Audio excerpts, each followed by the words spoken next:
ሲኤምሲ ላይ ከኮንቬንሽን ሴንተር ፊት ለፊት በ4.6 ሚሊዮን ብር ሙሉ ክፍያ የቤት ባለቤት ይሁኑ። 30% ቅናሽ የተደረገበትን በካሬ 62888 ብር ከ10% ቅድመ ክፍያ ጀምሮ በረጅም ጊዜ አከፋፈል ለሚከፍሉ ደግሞ በካሬ 84888 ብር ከተጨማሪ 50% የባንክ ብድር ጋር ይዘንሎት ቀርበናል። ባለ አንድ መኝታ በ600 ሺህ ብር ቅድመ ክፍያና በ6.2 ሚሊዮን ጠቅላላ ክፍያ፣ ባለ ሁለት መኝታ በ900 ሺህ ብር ቅድመ ክፍያና በ9 ሚሊዮን ብር ጠቅላላ ክፍያ፣ ባለ 3 መኝታው ደግሞ በ1.1 ሚሊዮን ቅድመ ክፍያና በ11 ሚሊዮን ጠቅላላ ክፍያ በመሸጥ ላይ እንገኛለን። ባለ 5 ኮከብ ሆቴልን አካቶ በርካታ የጋራ መጠቀሚያዎችንና መዝናኛዎችን ያሟላ ሲሆን ፈጥነው ለሚመጡ ደንበኞች ልዩ ቅናሽ አድርገናል። አሁኑኑ ከታች ባለው ስልክ ይደውሉ። ድሪም ቢልደርስ ሪል ስቴት ህልሞን እንገነባለን። ይህ አዋዜ ልዩ ሰበር ነው። ዛሬ ዕለቱ ማክሰኞ በኢትዮጵያ የጊዜ አቆጣጠር መጋቢት 22 ነው። በፈረንጅ ማርች 31። በያላችሁበት ሰላምታ እናቀርባለን። እዚህ አዲስ አበባ እንደምናደራችሁ። ትናንት በደቡብ ሊባኖስ በእስራኤል ወታደሮችና በሄዝቦላ ተዋጊዎች መካከል በተካሄደ ግጭት 4 የእስራኤል ወታደሮች መገደላቸውንና 2 መቁሰላቸውን አይዴፍ አስታወቀ። ከተገደሉት 3ቱ የነሃል ብርጌድ የቅኝት ምድብተኞችና የ21ና የ22 ዓመት ወጣቶች ነበሩ። የአራተኛው ወታደር ማንነት ገና አልተገለጸም። ዘ ታይምስ ኦፍ እስራኤል እንደዘገበው በአይዴፍ የምርመራ ውጤት መሠረት ትናንት ማምሻውን 12 ሰዓት ተኩል ላይ ድንገቱ የተፈጠረው የናቫል የቅኝት ምድብ አባላት የሄዝቦላ ተዋጊዎች የመሸጉበትን ስፍራ እንዳገኙ ነበረ። በመካከላቸው በተፈጠረው የቅርብ ርቀት የተኩስ ልውውጥ አያሌ ወታደሮች ቆሰሉ ይላል ጦሩ። በመሃል የቆሰሉ ወታደሮችን ከፍልሚያው የማግለሉ ሂደት እየተካሄደ ባለበት ሰዓት የሄዝቦላ ተዋጊዎች ቃኞቹ ላይ ጸረ ታንክ ተኮሱባቸው። ይሁንና ማንንም ሳይመታና ተጨማሪ ቁስለኛ ሳያደርስ ቀረ ይላል። አይዲኤፍ በመጨረሻ የሄዝቦላ አባላቱ ላይ የመልስ ተኩስ በታንክ ቅንቡላና በአየር ድብደባ የተካሄደ መሆኑን ገልጿል።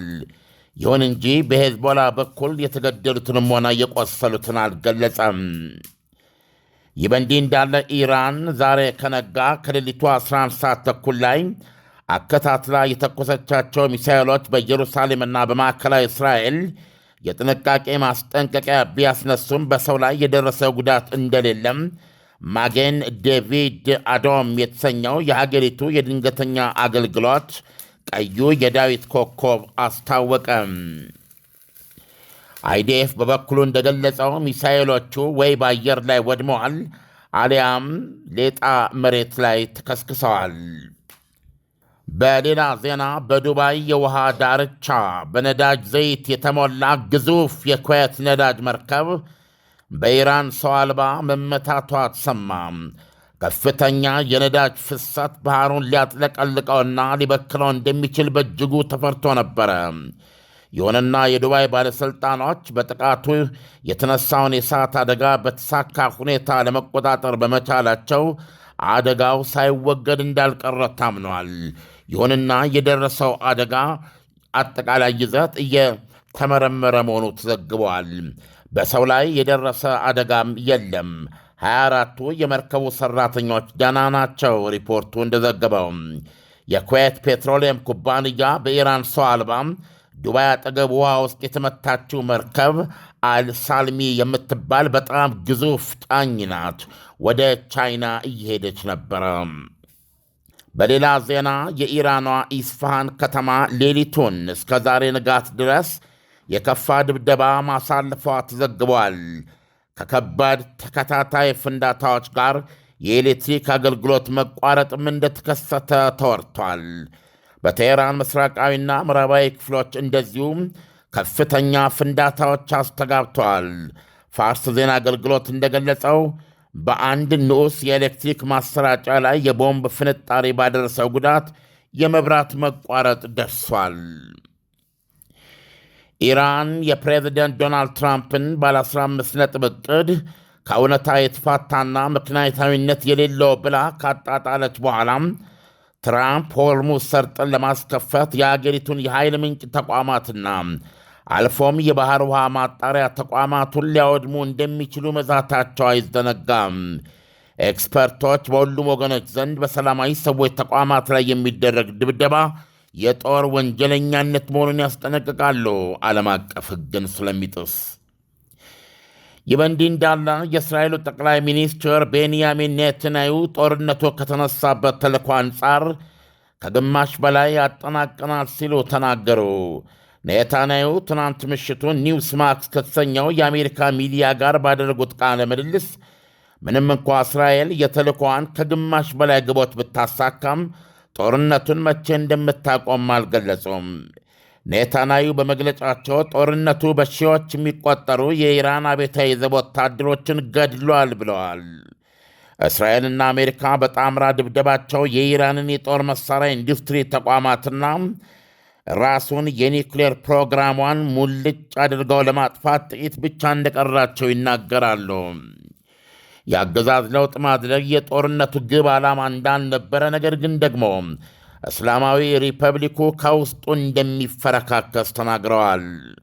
በተመሳሳይ ዜና ትናንት የሆርሙዝ ሰርጥን ለማስከፋት የኢራንን የነዳጅ ማቅረቢያና መሸጫ ካርግ ደሴትን ጨምሮ የሀገሪቱን የኃይል ምንጭ ተቋማትና ሌላው ቀርቶ የባህር ማጣሪያ ተቋማትንም ሊያካትት የሚችል በላ እንደሚያካሄዱ የዛቱት ፕሬዚደንት ዶናልድ ትራምፕ ሆርሙዝ ሰርጥም ባይከፈት እንኳ ጦርነቱን ከወዲሁ ለማቆም ፍላጎት እንዳላቸው ለረዳቶቻቸው መግለጻቸው ተሰማ።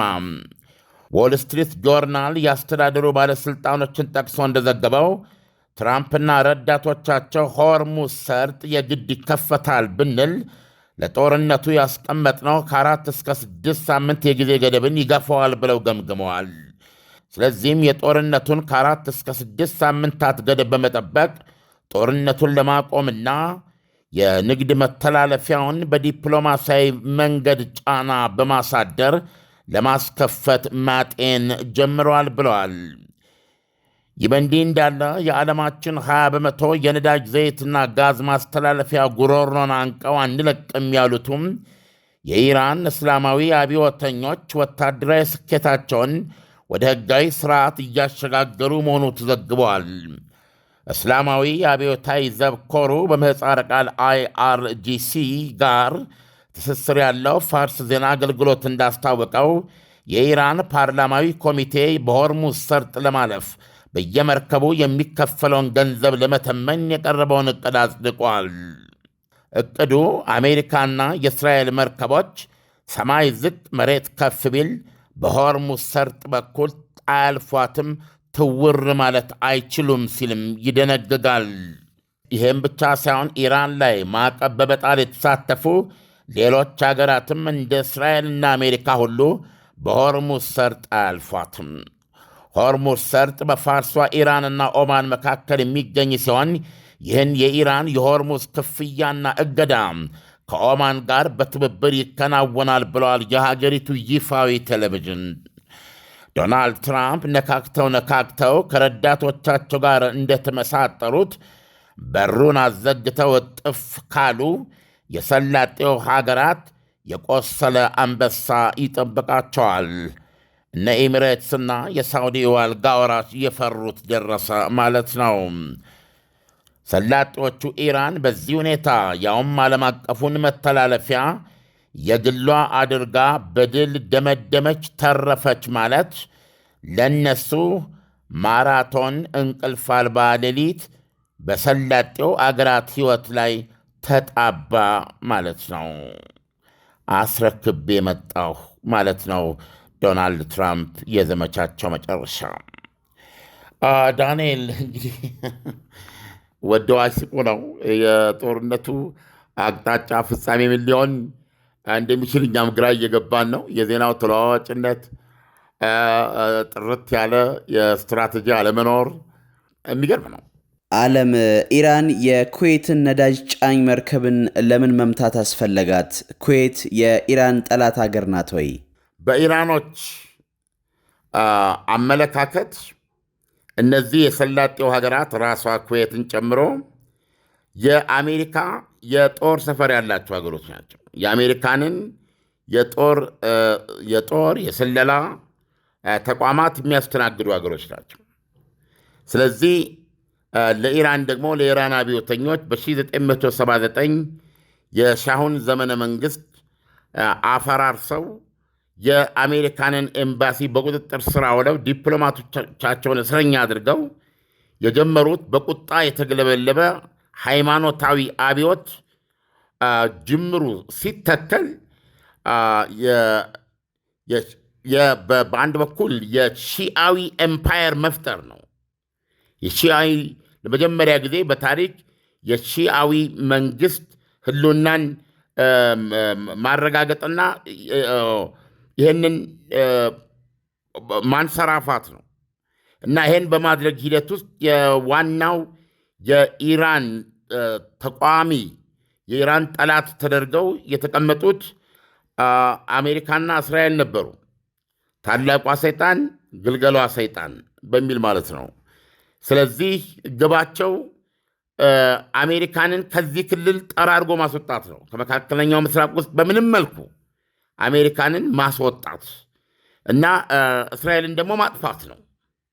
ስለዚህ አሁን የመጨረሻው ፍልሚያ ላይ ነው ያለ ነው።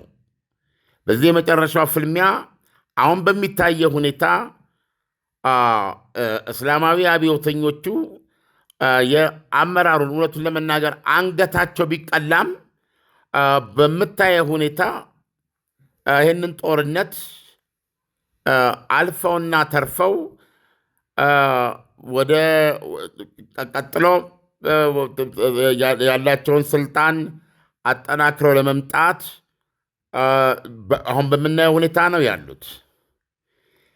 ስለዚህ በሰላጤው ሀገሮች አሁን ከፍተኛ ፍራቻ፣ ቅድም ጥያቄን ለመመለስ ነው እንግዲህ ከዚህ አንጻር አሁን እነሱ አሜሪካንን ከመካከለኛው ምስራቅ ጠራርጎ ለማስወጣት ዓላማ ይዘው እንደተነሱ በአንድ በኩል ሆኖ አሜሪካንን ደግሞ በግዛታቸው በህልውናቸው ውስጥ ጠባቂያቸው የኢኮኖሚ አጋራቸው አድርገው ሰላማቸውን አጽንተው የሚኖሩት ደግሞ የሰላጤው ሀገሮች ለእነሱ የአሜሪካ ያው ጠላቶች ናቸው ማለት ነው።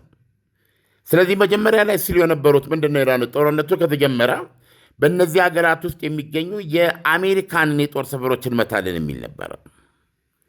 አሁን ወደ ምን አድርሰውታል? አሁን ይህን ጥያቄ አንዱ የኩዌት የነዳጅ ጫኝ መርከብን ለምን ትመታለህ? ስለዚህ አሁን የሰላጤዎቹን የኢኮኖሚ $1 ትሪሊየን ያፈሰሱበትን የሰላማቸውን የቢዝነስ መሰረታቸውን የቱሪዝም መናኸሪያነታቸውን በአጠቃላይ የተድላና የምቾት ሰገነትነታቸውን ለማፍረክረክ የታቀደ እርምጃ ነው ብዬ ነው በትክክል ማንም ሰው መናገር የሚችለው። ስለዚህ አሁን ብዙ ነገር እያነበብን ነው። ከዚህ በፊት የማይጻፉ ነገሮች እያነበብን ነው። ስለ ዱባይ እየተጻፈ ያለውን ነገር እያነበብን ነው። ገብቷል። ለካስ ዱባይ ከዓለም አቀፍ ኢንፍሉዌንሰርስ እሷ ግዛት ውስጥ በሺዎች የሚቆጠሩ እዛ ገብተው በተለያየ መንገድ የዱባይን ገነትነት ከሚጽፉ እና ከሚያስተጋቡ ኢንፍሉዌንሰርስ ጀርባ ሌላ እውነት አለ የሚል ነገር እየመጣ ነው። ስንት መስዋዕትነት የከፈሉበት የደህንነት፣ የሰላም፣ የምቾት፣ የቢዝነስ ማማነታቸው፣ ሰገነትነታቸው በምታየው መልኩ አደጋ ውስጥ እየገባ ነው። አሁን የዶናልድ ትራምፕ መንግስት ዎል ስትሪት ጆርናል እንደሚነግረን ከሆነ በቃ ዕቅዳችን እኛ ከ4 ወር ከ4 ሳምንት እስከ 6 ነው። የሚሳይሎቻቸውን ብዙ አውድመናል። መተኮሻ፣ ማምረቻ፣ ገለመሌ የኒውክሌር ፕሮግራማቸውንም ኔታንያሁ እንዳሉት ኦልሞስት ጠራርገን እያጠፋ ነው። አይ ቲንክ እዚህ ጋር ይበቃል። ከዚህ በኋላ የሆርሙዝ ሰርጥን እንዲከፍቱ በዲፕሎማሲያዊ ጫና እንቀጥላለን። በዶናልድ ትራምፕ ይሄን በር ለማስከፈት የዛቱትን የኢራንን የኤነርጂ ተቋማት የነዳጅ፣ የጋዝ፣ የኤሌክትሪክ መሰረቱ አወድማለሁ ያሉትን ለመፈጸም ምንኛ ፈተና እንደሆነባቸው ነው የሚያሳየው። እዚህ ላይ ደግሞ እንደሰማው ኤክስፐርቶች እነዚህ የሰላማዊ ሰዎች እነዚህ የሲቪል ተቋማት ናቸው። የውሃ ዲሳሊኔሽን የውሃ አቅርቦት ነው። የውሃ አቅርቦት እንዴት ትመታለ? ጋዙም ብትል ነዳጁም ብትል እነዚህ ከጦርነት ጋር የሚገናኙ አይደሉም፣ ወይ ሚሊትሪ ተቋሞች አይደሉም። እነዚህ የዓለም አቀፍን ሕግ የተጻረረ ነው የሚሆነው። በጦር ወንጀለኛነት የሚያስጠይቅ ነው የሚሆነው። ይሄ ለእነሱ ብቻ አይደለም፣ ለኢራንም የተኮሰቻቸው ሚሳይሎች ያረፉባቸው የገደሏቸው ሰላማዊ ሰዎች መኖሪያ የሆኑት እነዚህ የጦር ወንጀሎች ናቸው ነው እያሉ ያሉት። ስለዚህ አሁን ዶናልድ ትራምፕ በአንድ ጊዜ ቃላቸውን እንግዲህ ቀያየሩበትን ተመልከት። በ48 ሰዓት ነው ድራሹን ማጠፋው። ከዛ በኋላ 5 ቀን አራዝሜዋለሁ። ከዛ በኋላ 10 ቀን አራዝሜዋለሁ። እንደገና ደግሞ ዶጋመድ ነው ማረገው። እንደገና ደግሞ ዎል ስትሪት ጆርናል የሚነግረን በዚህ ቢበቃ እንግዲህ እኛ ከ4 እስከ 6 ነው ያለው። እኛ በዚሁ ማቆም እንችላለን፣ በሩ እንዲከፈት ተጽዕኖ ማድረግ እንችላለን ነው የሚለው። አሁን ይህ ጦርነት በዚህ ሁኔታ ተነካክቶ አበቃ ማለት የሰላጡ ሀገሮች እውነቱን ለመናገር በጣም የሚገርም መራራ ሁኔታ ነው ሊጠብቃቸው የሚችለው እና የኩዌት የነዳጅ መርከብ የተመታበት ዓላማ ከዚህ አንጻር ነው። የአሉሚኒየም ማምረቻዎቻቸው ክፉኛ ተጎድተዋል። የተባበሩት አረብ ኤሚሬትስ፣ የባህሬን የደረሰው ጉዳት በኢራን ጥቃቶች ተመተው ማለት ነው እስካሁን ድረስ እየተመረመረ ነው ያለው። የኳታር የግዙፉ የነዳጅ የተፈጥሮ ጋዝ ወደ ፈሳሽ የሚቀይረው ተቋም 17 በመቶ ነው ካፓሲቲው ወይም የማምረት አቅሙ የወደመው። ይህን መልሶ ለመተካት 5 ዓመት ይፈጃል። $26 ቢሊዮን። ሁሉም ክፉኛ ተመትተዋል። ዩኒቨርሲቲዎቹን እንመታለሁ ብላለች ኢራን። የአሜሪካ ዩኒቨርሲቲዎችን በሰላጤ የሚገኙት በሙሉ እመታለሁ ስላለች ኦንላይን አሁን እያስተማሩ ያሉት ማንም ተማሪ ትውር አይልም እዛው። እንደገና የአሜሪካ ወታደሮች፣ አዛዦች፣ ገለመሌ ባለስልጣኖች ያደሩባቸውን ሆቴሎች የሚያድሩባቸውን እመታለሁ ብላለች ኢራን። እኔ ጋር ምቱ እየባሰ ከመጣ ይህንን ነው የማደርገው ብላለች። ስለዚህ ይሄ በአጠቃላይ የኢራን ስትራቴጂ ስትመለከተው እኔ ላይ የሚደርሰውን ነገር በተቻለ መጠን እነሱም ላይ በጥፍ አደርሳለሁ የሚል ነው። ስለዚህ የኩዌት የነዳጅ መርከብ የተመታበት ዓላማ ይሄ ነው። ኢራን የአሜሪካንን የጦር ሰፈሮች በመምታት ላይ ብቻ አይደለም የተወሰነችው። የእነዚህን አገሮች ሰላም፣ ተድላና ምቾት፣ ቢዝነስ እና በዋነኛነት ከአሜሪካ ጋር ያላቸውን ትስስር ኢኮኖሚያዊ፣ ወታደራዊ፣ ሁለንተናዊ። ስለዚህ እነዚህ ሀገሮች እስካሁን ድረስ ጦርነቱን እነሱ ገብተው አልተዋጉም። አሜሪካ እንድትዋጋ ትተው ዎል ስትሪት የነገረን እውነት የሚሆን ከሆነ ከፍተኛ ክደት ነው የሚሆነው። ግን ዞሮ ዞሮ የሚዲያ ዘገባዎች በየሁኔታው የሚለዋወጡ ስለሆነ ጠብቆ ማየት ያስፈልጋል። በተለይ ከዚህ አንጻር በዛሬው ዕለት በአዋዜ ዋናው ላይ ከዓለም እንስማ ፕሮግራማችን ላይ አጽንኦት ሰጥተን እንወያይበታልና አድማጮቻችን እዛ እንዲጠብቁን ጠይቃለሁ።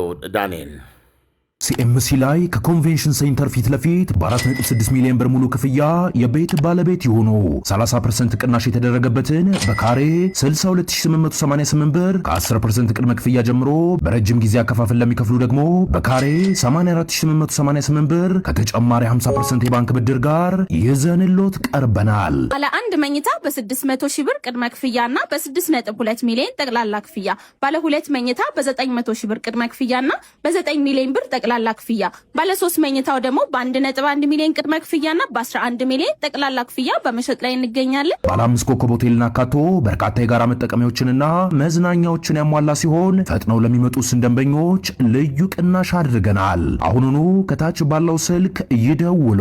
ድሪም ቢልደርስ ሪል ስቴት፣ ህልሞን እንገነባለን።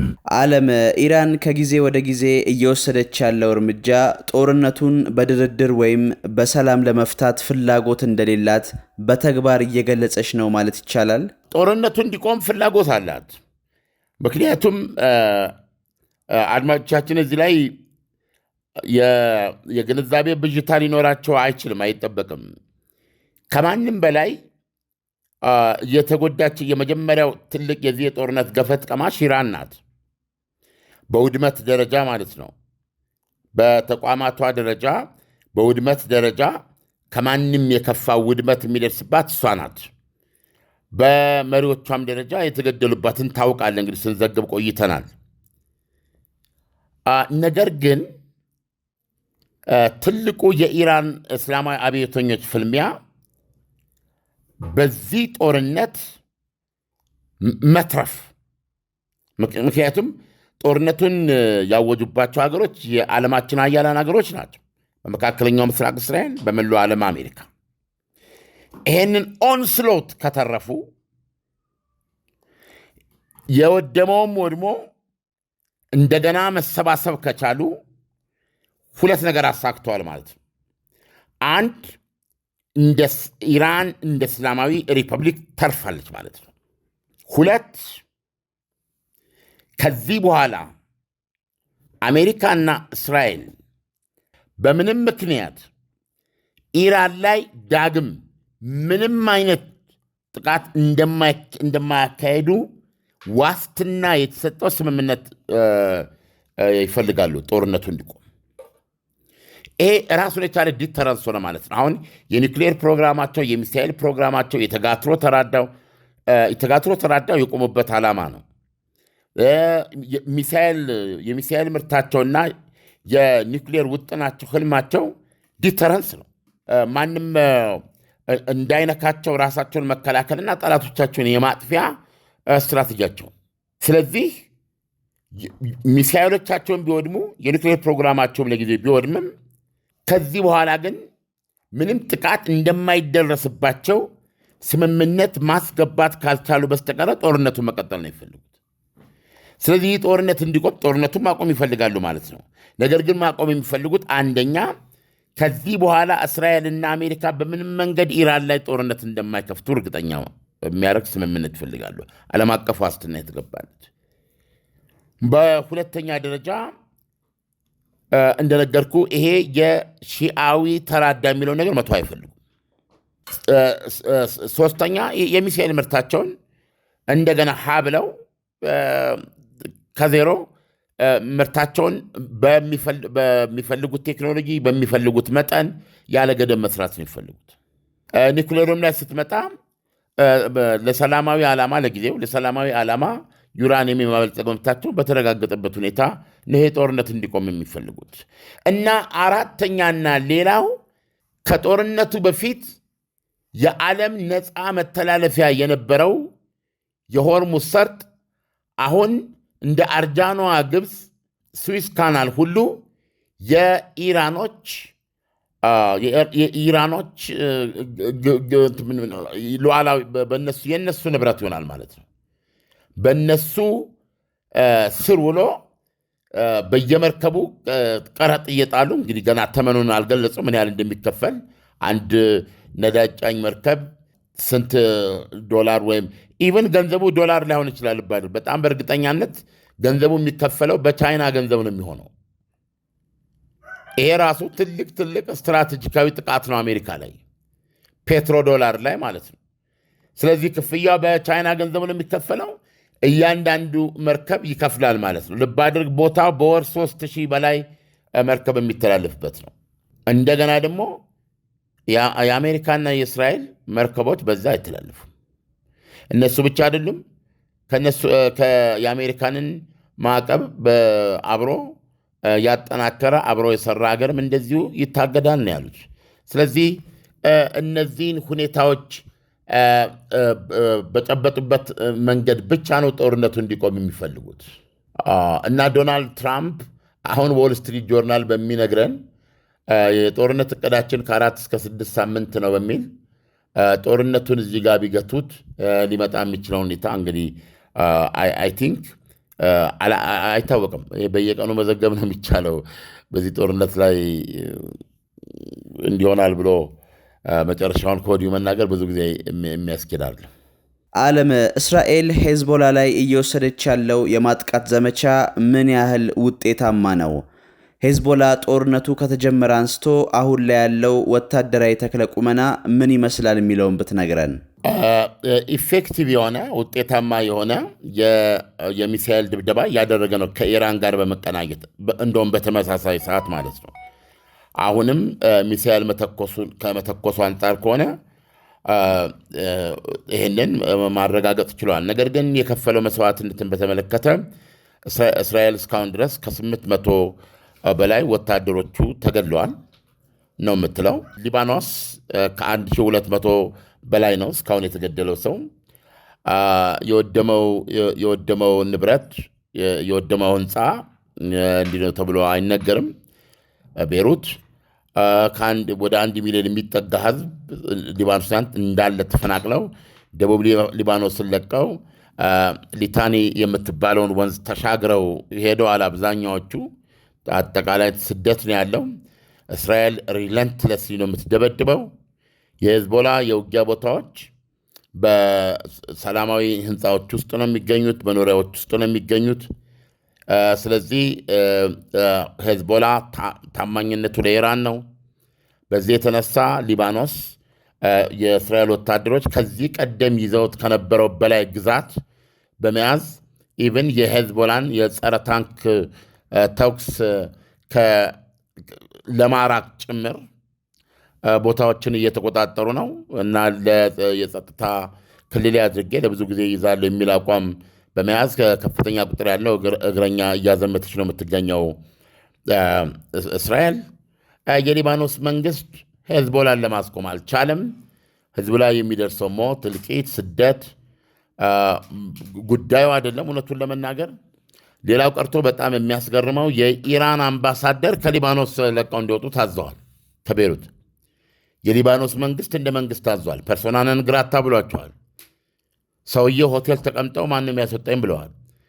ከኢራን ሲጦም መግለጫ አይወጣም የሚል ነው። ምክንያቱም ሄዝቦላ አይወጣም ብለዋል። በሀገሪቱ ፓርላማ ውስጥ ውክልና አለው፣ በመንግስት ውስጥ ውክልና አለው፣ አይወጣም ብለዋል። እና የሊባኖስ ጦርነት ይህን ይመስላል። ብዙ ጊዜ የማላነሳው ዋናው ጦርነት ያለው እዚህ አካባቢ ነው በሚል ነው። እና በጣም የሚገርም ሁኔታ ነው ያለው ዛሬ። ዓለም ለሰጠን ትንታኔ በጣም አመሰግናለሁ። መልካም ቀን ይሆንልህ። መልካም ቀን ይሆንልህ ዳንኤል። ሲኤምሲ ላይ ከኮንቬንሽን ሴንተር ፊት ለፊት በ4.6 ሚሊዮን ብር ሙሉ ክፍያ የቤት ባለቤት የሆኑ 30% ቅናሽ የተደረገበትን በካሬ 62888 ብር ከ10% ቅድመ ክፍያ ጀምሮ በረጅም ጊዜ አከፋፈል ለሚከፍሉ ደግሞ በካሬ 84888 ብር ከተጨማሪ 50% የባንክ ብድር ጋር ይዘንሎት ቀርበናል። ባለ አንድ መኝታ በ600 ሺህ ብር ቅድመ ክፍያና በ6.2 ሚሊዮን ጠቅላላ ክፍያ፣ ባለ 2 መኝታ በ900 ሺህ ብር ቅድመ ክፍያና በ9 ሚሊዮን ብር ጠቅላላ ክፍያ፣ ባለ 3 መኝታው ደግሞ በ1.1 ሚሊዮን ቅድመ ክፍያና በ11 ሚሊዮን ጠቅላላ ክፍያ በመሸጥ ላይ እንገኛለን። ባለ 5 ኮከብ ሆቴልና አካቶ በርካታ የጋራ መጠቀሚያዎችንና መዝናኛዎችን ያሟላ ሲሆን ፈጥነው ለሚመጡ ደንበኞች ልዩ ቅናሽ አድርገናል። አሁኑኑ ከታች ባለው ስልክ ይደውሉ። ድሪም ቢልደርስ ሪል ስቴት ህልሞን እንገነባለን።